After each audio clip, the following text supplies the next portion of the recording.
Je dois m'attendre à recevoir un coup de vent. Oui, réponse A. Non, réponse B. À faire un écart de direction. Oui, réponse C. Non, réponse D.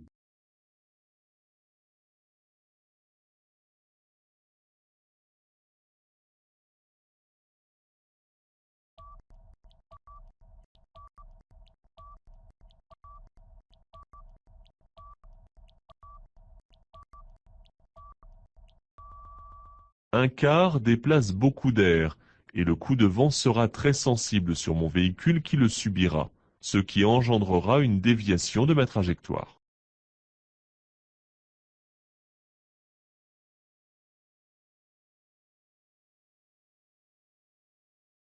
Je peux dépasser les deux véhicules à la fois. Oui, réponse A. Non, réponse B.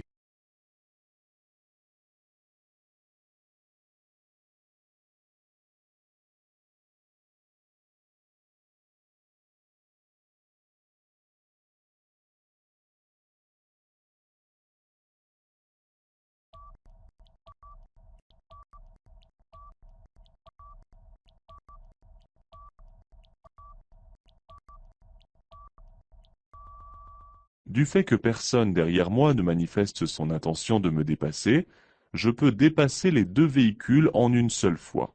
Je conserve cependant mon clignotant gauche tout le long de la manœuvre et je reste vigilant vis-à-vis du comportement de chacun des conducteurs. Je me rabats après la voiture rouge en laissant une bonne distance de sécurité.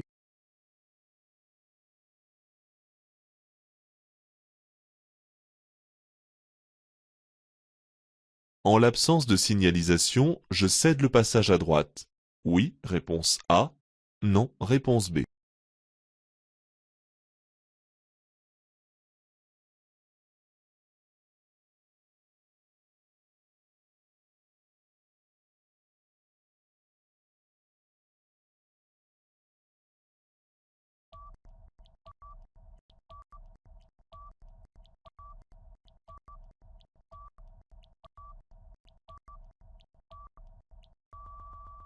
La règle générale précise qu'en l'absence de signalisation, les usagers arrivant à gauche dans une intersection doivent céder le passage à ceux qui arrivent à leur droite.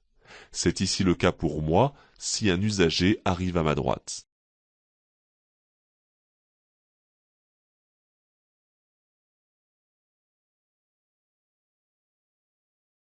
Je me dirige à droite. On doit me céder le passage. Oui, réponse A. Non, réponse B. Je ralentis. Oui, réponse C. Non, réponse D.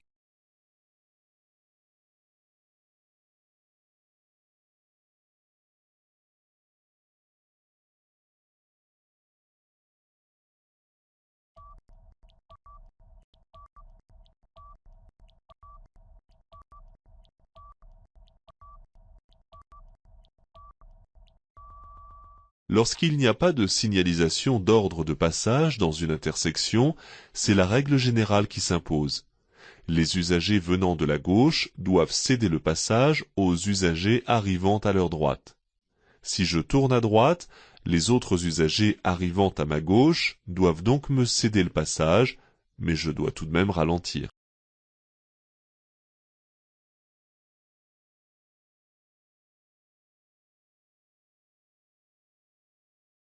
Je dois ici tenir compte de ce panneau réservé aux véhicules lents. Oui, réponse A. Non, réponse B.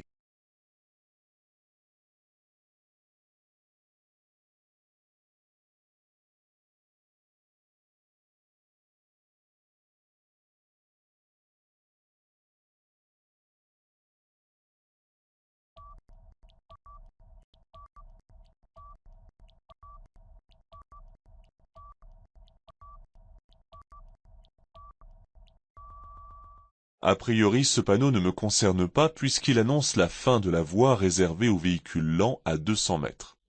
Je dois cependant en tenir compte, car si la voie est supprimée, les véhicules lents n'auront pas encore repris une allure soutenue avant de s'intégrer dans la circulation.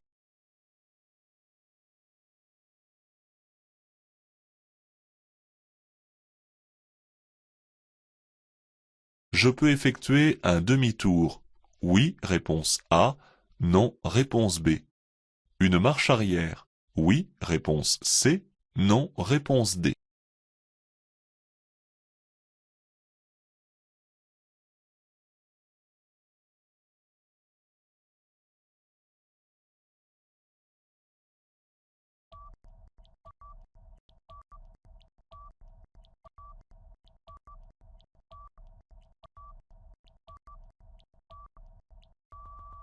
La signalisation indique que la circulation devient à sens unique sur une distance de 4,5 km. Sur ce type de route, tout comme sur l'autoroute, je n'exécute pas de demi-tour. Je n'exécute pas non plus de marche arrière car ces manœuvres sont considérées comme dangereuses.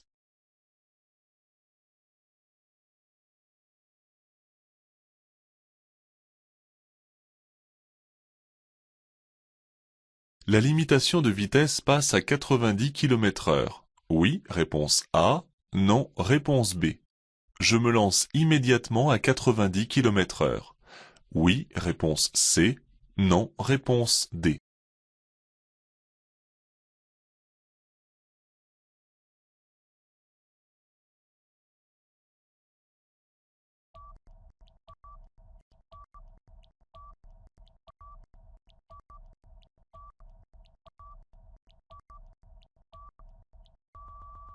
Le panneau indique que je sors de l'agglomération et de ce fait, la vitesse va être limitée à 90 km/h.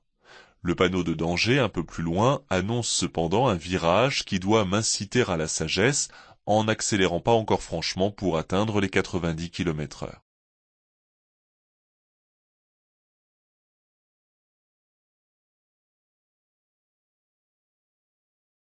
J'ai raté la sortie précédente. Je peux remonter en marche arrière cet accès.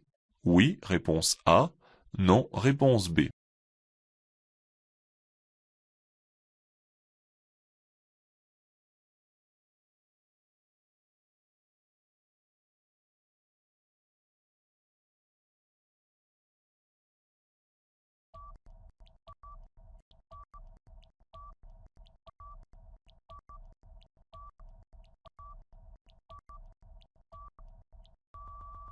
Ne vous reposez pas sur vos lauriers car en général on vous demande aussi si cela vous coûte des points au permis de conduire.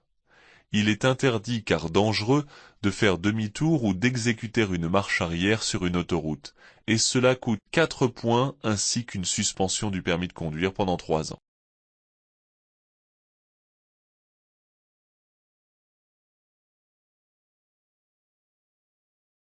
Je dois rejoindre la voie de droite. Oui, réponse A. Non, réponse B.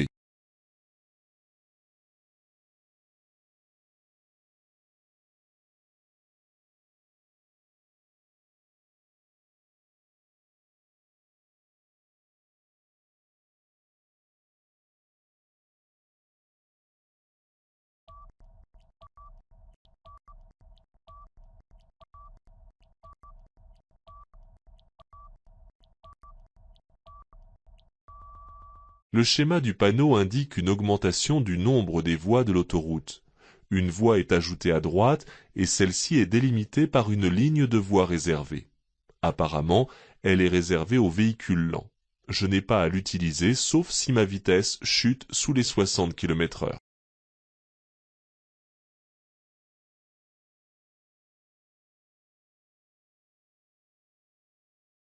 Chaque jour en France, le nombre de personnes tuées sur les routes est environ de 3. Réponse A. 6. Réponse B. 12. Réponse C. 24. Réponse D.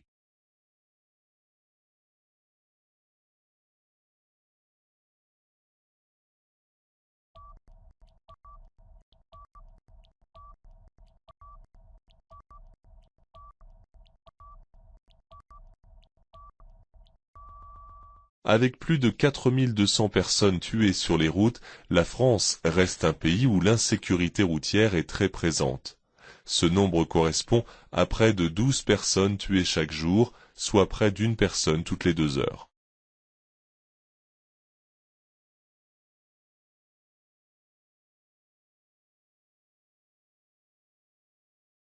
Je cède le passage au véhicule bleu qui tourne. Oui, réponse A. Non, réponse B. Aux deux véhicules venant de droite. Oui, réponse C. Non, réponse D.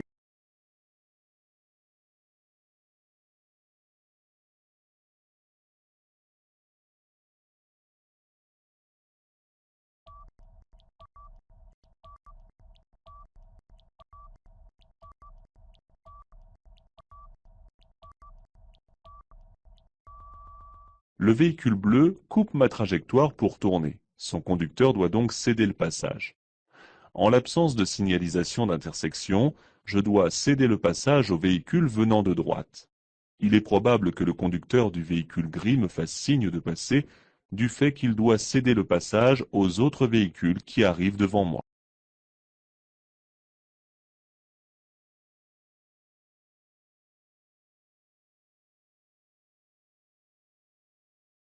En abordant l'axe routier où circulent ces deux véhicules, je cède le passage à gauche. Oui, réponse A. Non, réponse B. Je cède le passage à droite. Oui, réponse C. Non, réponse D.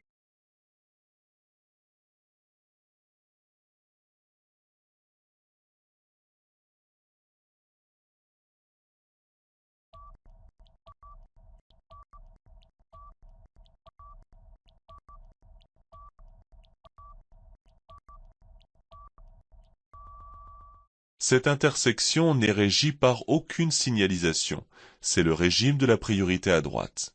Les véhicules arrivant sur ma gauche doivent me laisser passer et je dois laisser passer les véhicules arrivant sur ma droite.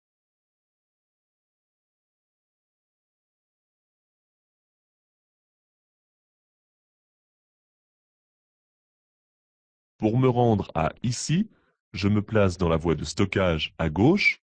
Oui, réponse A. Non, réponse B.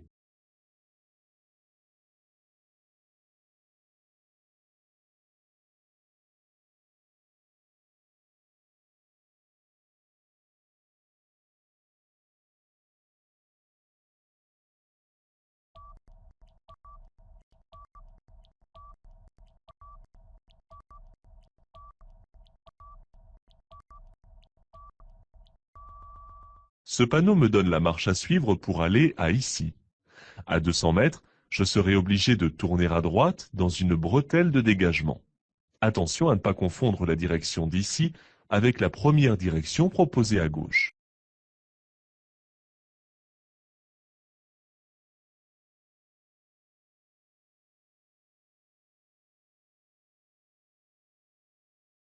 Je conduis une camionnette. Je peux continuer tout droit.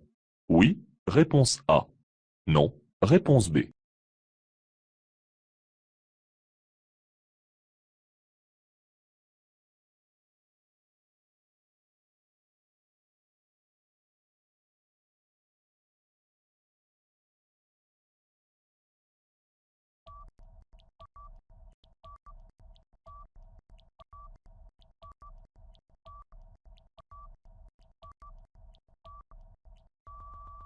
Le PTAC d'une camionnette n'excède pas 3,5 tonnes. Je peux donc continuer tout droit. Je devrais toutefois être très attentif sur le ralentisseur si je transporte des marchandises.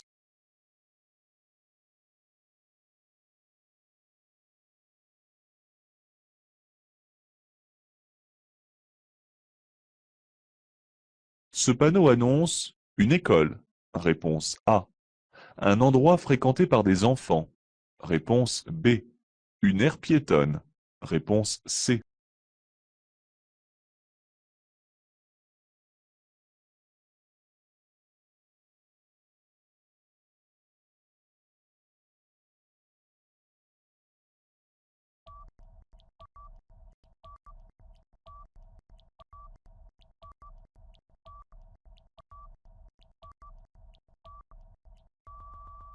Ce panneau me signale que je vais rencontrer un endroit fréquenté par des enfants.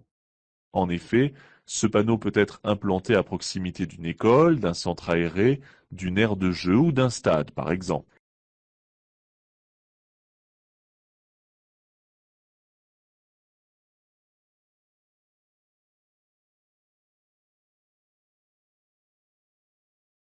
Je circule sur autoroute. Oui, réponse A. Non, réponse B. Caen est à 22 km. Oui, réponse C. Non, réponse D.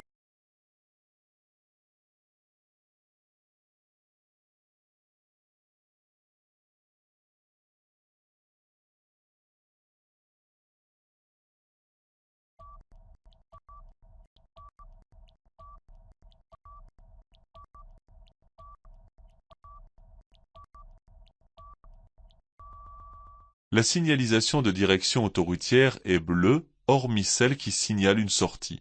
De plus, le cartouche rouge comporte la lettre N pour route nationale. Celle-ci confirme que la route mène à Caen, qui se situe à 22 km.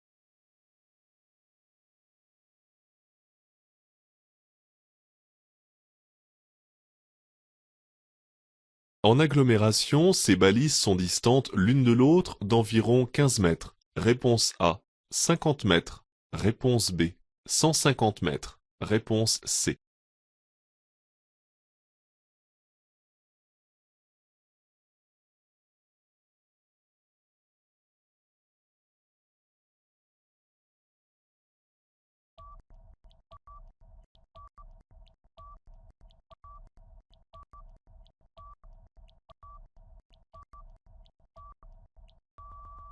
Un passage à niveau est signalé par un panneau de danger accompagné de 3 balises, et celles-ci sont disposées par tiers.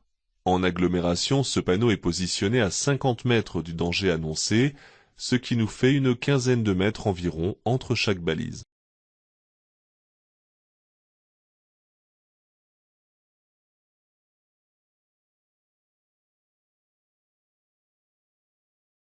Je suis concerné par ce panneau si je circule à bord d'un véhicule de tourisme. Oui, réponse A.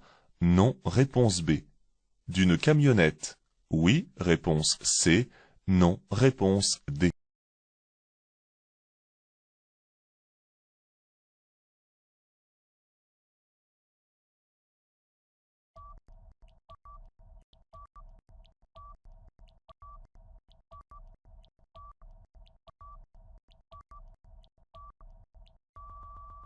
L'accès est interdit à partir du panneau pour tous les véhicules affectés au transport de marchandises, mais seulement ceux dont le poids excède 7 tonnes 5. Avec une exception pour les véhicules qui assurent une desserte locale, c'est-à-dire ceux qui doivent livrer d'éventuels commerces. Je ne suis donc pas concerné si je circule à bord d'un véhicule de tourisme ou d'une camionnette.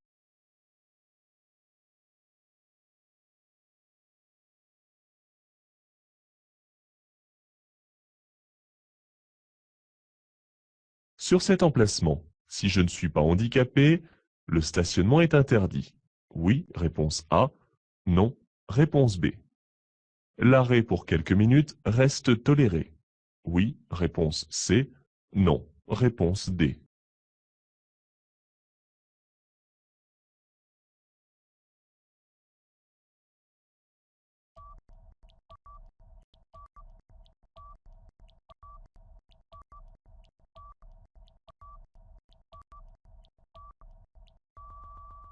Cet emplacement est exclusivement réservé et spécialement aménagé pour les personnes handicapées.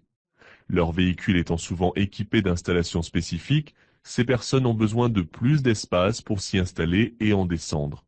Même un court arrêt est interdit.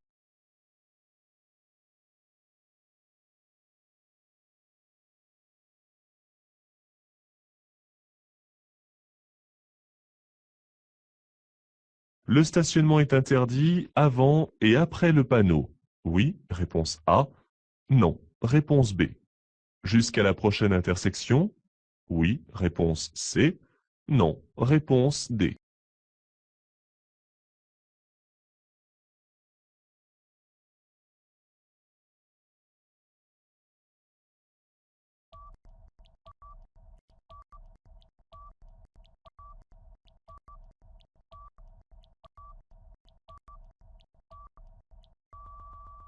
Le panonceau placé sous le panneau d'interdiction signale que le stationnement est interdit à gauche et à droite de ce côté de la rue. Il est souvent placé ainsi, face à une rue débouchant de la gauche, ou pour ne pas gêner les piétons. L'effet d'un panneau de prescription porte jusqu'à l'intersection suivante.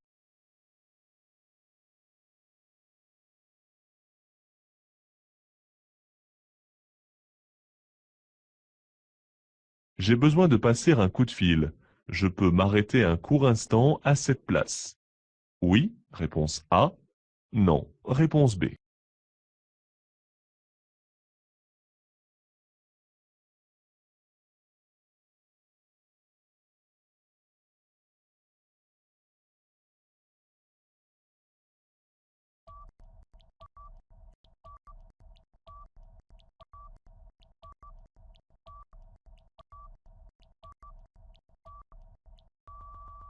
Cet emplacement est exclusivement réservé aux personnes handicapées. Prendre cette place, ne serait-ce que le temps d'un coup de fil, est interdit.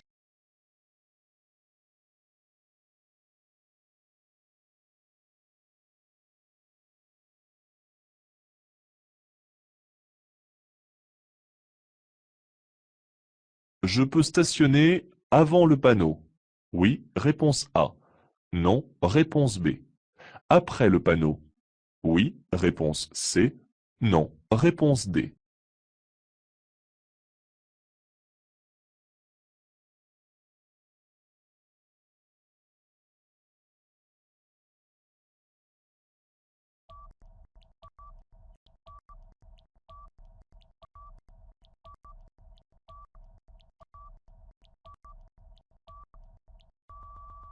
Le panneau de prescription interdit le stationnement des véhicules.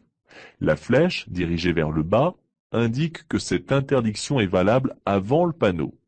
Celle dirigée vers le haut indique que l'interdiction est valable après le panneau.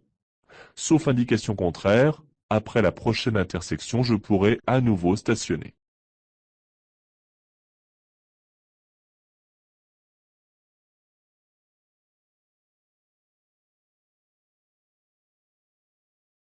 Les feux viennent de passer au vert. Pour franchir cette intersection, j'effectue un appel de feu. Oui, réponse A. Non, réponse B.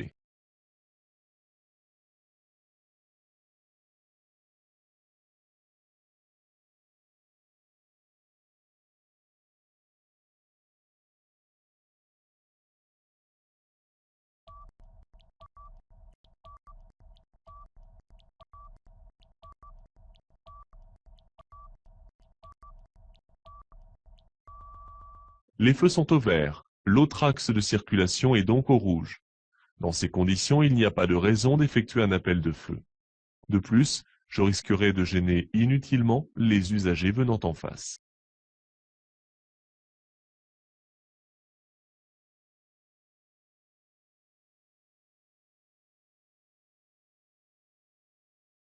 Le portique gris est un indicateur des voies pour des péages spécialisés. Oui, réponse A. Non, réponse B.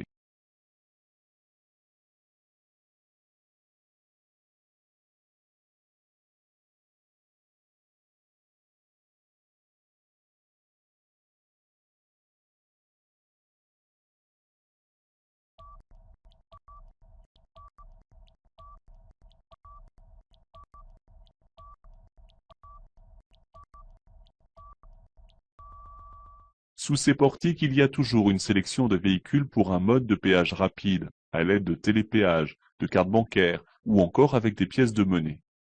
En général, la hauteur est limitée à 2 mètres, galerie comprise, et les motos y sont interdites.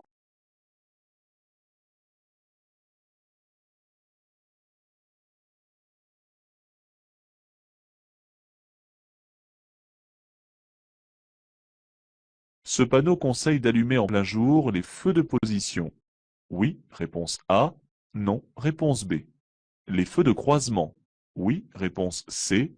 Non, réponse D.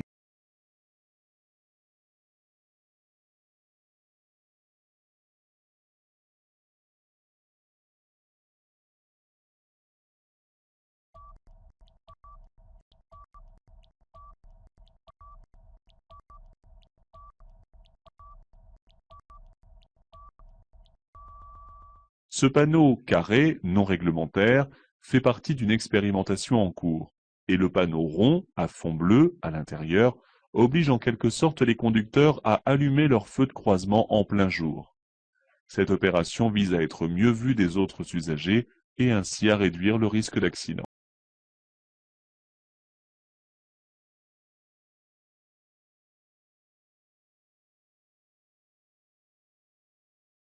Je suis en train d'utiliser les feux de croisement. Réponse A. Les feux de route. Réponse B. Les feux de brouillard avant. Réponse C. Les feux de brouillard arrière. Réponse D.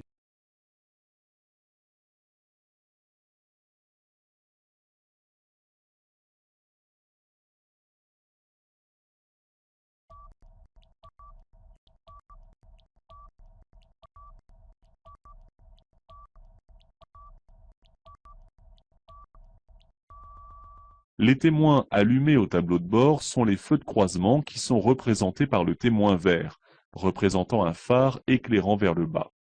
Les feux de brouillard avant sont représentés par le témoin vert, dont le halo du feu abaissé est traversé par un filet vertical. Les feux de brouillard arrière sont symbolisés par le témoin orange, dont le halo du feu horizontal est traversé par un filet vertical. Pour rappel, les feux de route seraient représentés par un témoin bleu, représentant un phare éclairant à l'horizontale.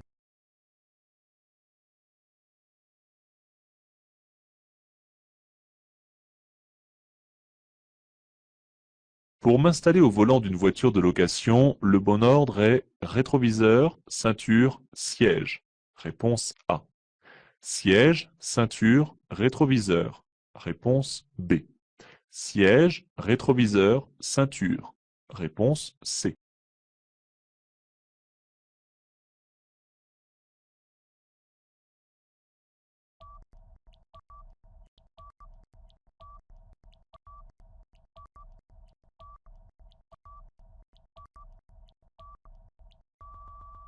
L'installation du conducteur est primordiale afin d'accéder aux commandes et de bien voir autour de soi. Pour m'installer correctement au volant, je commence par régler le siège, puis le rétroviseur intérieur et les rétroviseurs extérieurs. Enfin, en dernier lieu, j'attache ma ceinture.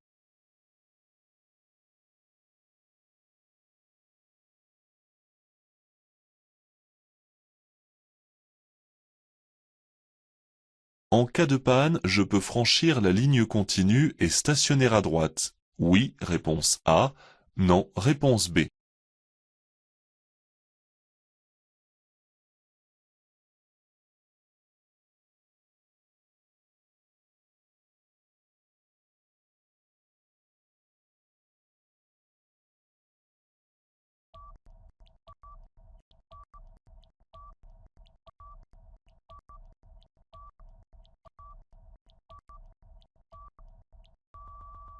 Cet emplacement est un refuge pour se ranger en cas d'urgence.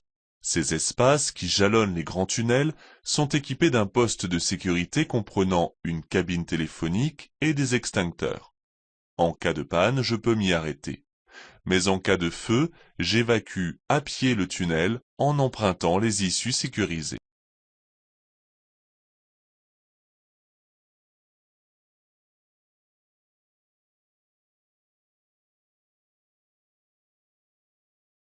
Pour m'informer sur l'enneigement des routes avant de partir, je peux utiliser des sites internet. Oui, réponse A. Non, réponse B. Des numéros d'appel. Oui, réponse C. Non, réponse D.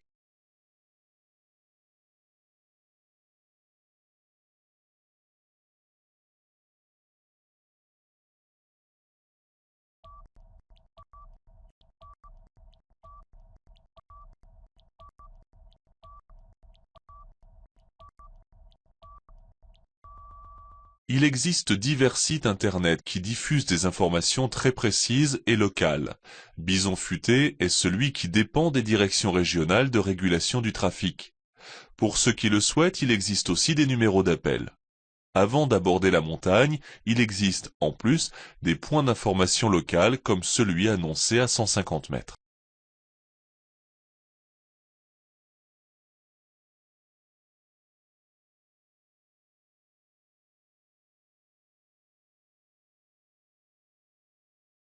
Ici, le vent souffle faiblement. Réponse A. Moyennement, réponse B.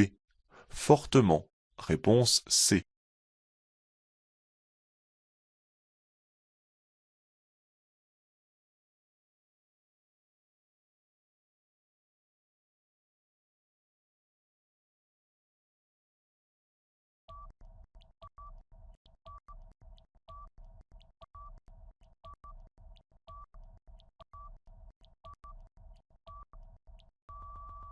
Cette manche à air se trouve sur des lieux exposés au vent. Cela peut être un viaduc ou après une colline, par exemple. Plus le manche se dresse à l'horizontale et plus le vent est fort. Il peut ici s'avérer dangereux pour la conduite en déviant la trajectoire du véhicule.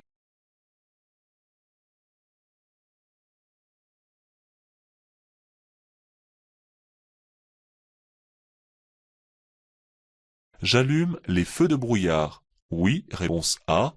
Non, réponse B. Les feux de route. Oui, réponse C. Non, réponse D.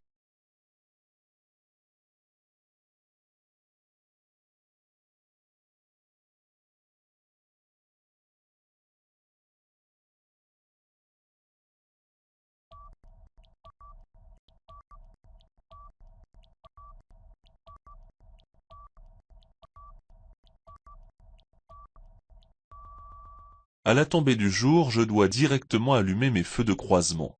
Ici, les feux de brouillard sont inutiles, car les conditions atmosphériques sont normales. La brume légère n'est pas du brouillard.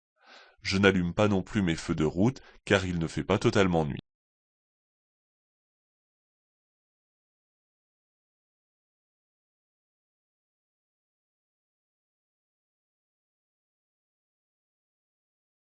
Cette fréquence diffuse des informations sur le trafic. Réponse A.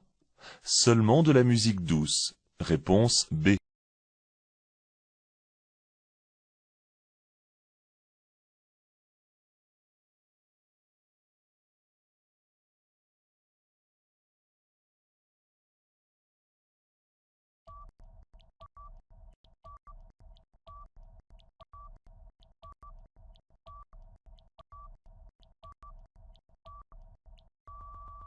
Les fréquences radio exploitées sur les réseaux autoroutiers servent surtout à donner des informations de trafic aux automobilistes.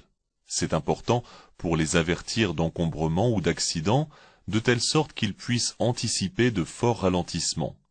Ces fréquences diffusent aussi de la musique, mais pas seulement.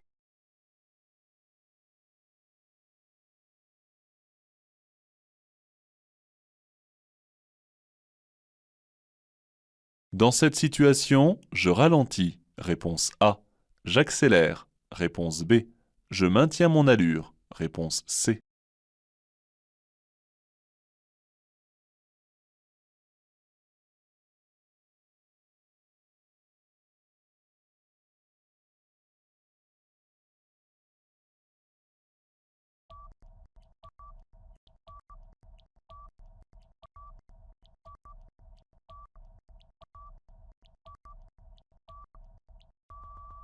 Une voiture me dépasse sur l'autoroute et il n'y a aucune raison pour que j'intervienne dans sa manœuvre.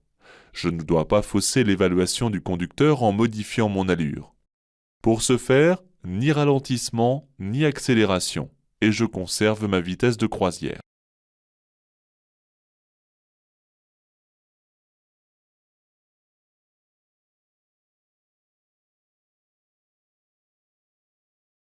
Ce panneau interdit l'arrêt. Oui, réponse A. Non, réponse B. Le stationnement. Oui, réponse C. Non, réponse D.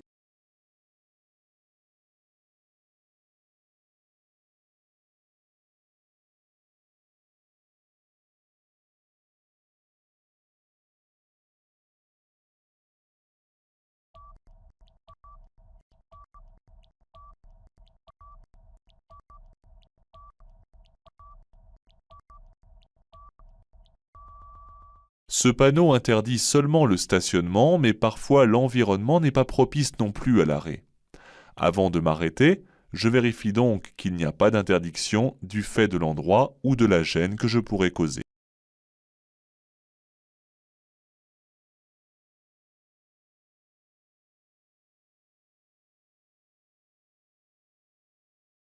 Une légère fumée sort du capot moteur. Je m'arrête à droite. Réponse A. Je continue jusqu'à l'aire de service. Réponse B.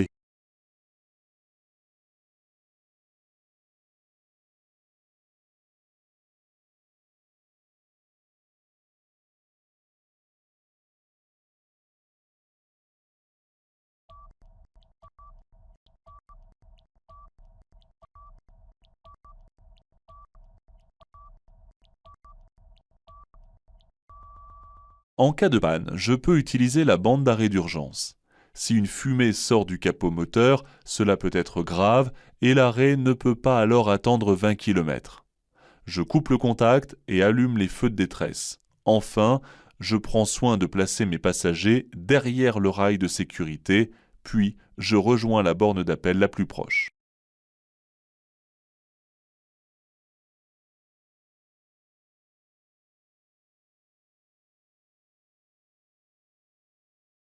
Je peux circuler à 90 km/h. Oui, réponse A. Non, réponse B.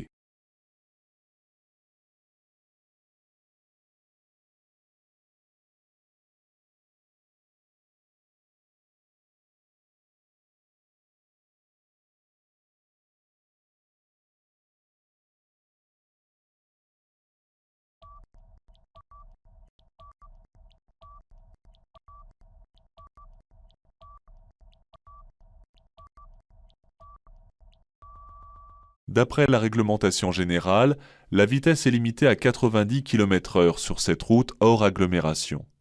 Cependant, cette vitesse n'est pas très adaptée à la situation. En effet, le soleil m'éblouit et j'aborde un virage. Pour ces deux raisons, je dois donc réduire mon allure.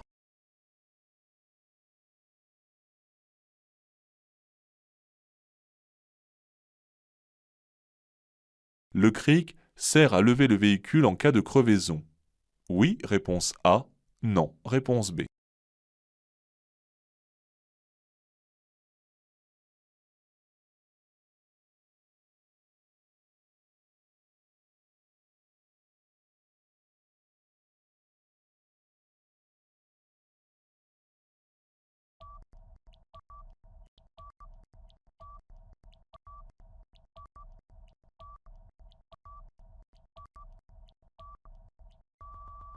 Lors d'une crevaison, je me gare de manière à me protéger de la circulation.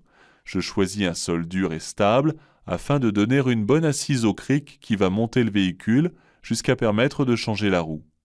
Il existe des bombes anti-crevaison qui permettent de se rendre dans le plus proche atelier de réparation.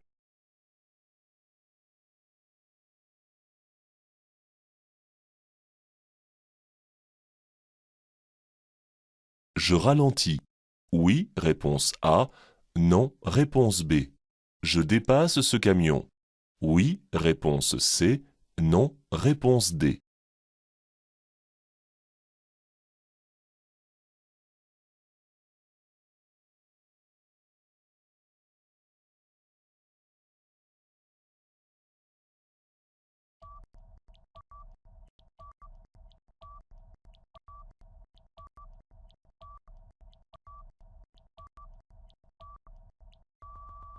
Ce véhicule est arrêté sur la chaussée, probablement pour faire une livraison. Il a ses feux de détresse allumés. Je vais donc être obligé de déboîter et temporairement emprunter la voie réservée aux autobus dans l'autre sens. Je ne peux faire cette manœuvre qu'en ralentissant au maximum pour passer au pas car des piétons sont présents.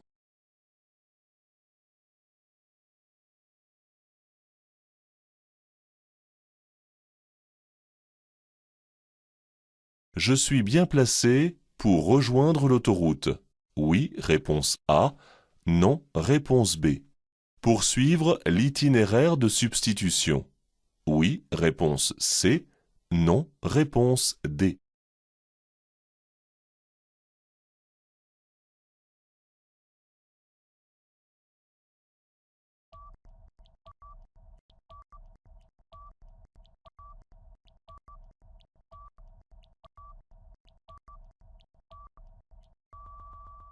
Dans la voie où je circule, je peux rejoindre l'autoroute vers Agen ou Bordeaux. Cette direction comporte 3 voies, et je suis actuellement dans celle de droite. Pour me diriger vers l'itinéraire de substitution S1, je dois regagner la sortie 33B en me plaçant dans la voie la plus à droite.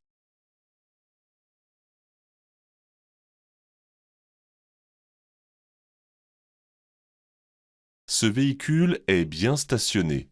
Oui, réponse A. Non, réponse B. Est bien arrêté. Oui, réponse C. Non, réponse D.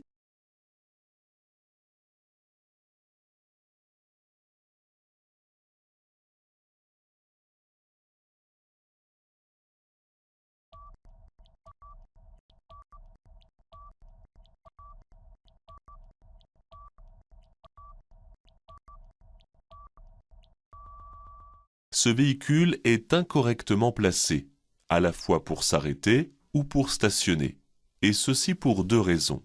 L'arrêt et le stationnement sont interdits sur le trottoir, car c'est une zone réservée à la circulation des piétons. Et par ailleurs, il existe une voie réservée au cycle, une bande cyclable sur la chaussée, sur laquelle empiète ce véhicule. Et là aussi, l'arrêt et le stationnement ainsi que la circulation sont interdits.